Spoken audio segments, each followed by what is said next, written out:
mlete chini.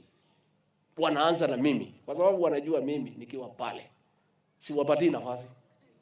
Ama unataka niwapatie? Siwezi.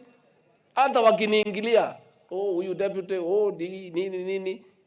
Mimi niko pale ku make sure hakuna mtu atapata nafasi ya kuja kuchokoza rais na kumsumbua.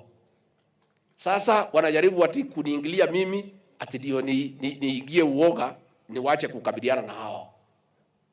Sasa nyinyi mliniona usiku.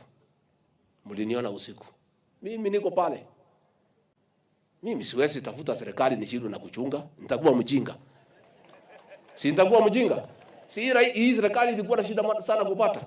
Tuliumia tukitafuta hii serikali. How can we work so hard to get a government tushindwe kuchunga? So hiyo watu wote wanajaribu kuja pale kila mahali. Mimi naweka mitego hapo. Wakijaribu kuja hakuna. They have a problem with me because nakataa. Walitaka kutuzia uoga, walete maandamano, waharibu mali ya watu, waibe vitu, wauzie rais uoga, ati waitu handshake waingie kwa serikali. Nikasema haiwezekani.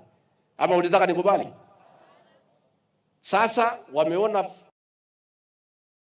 kusaidia rais, wameona hiyo ni mtu mwingine ameshikilia hii serikali. Wanaanza kumuingilia, huyu wewe Felix Koske, wewe fanya kazi. Mimi niko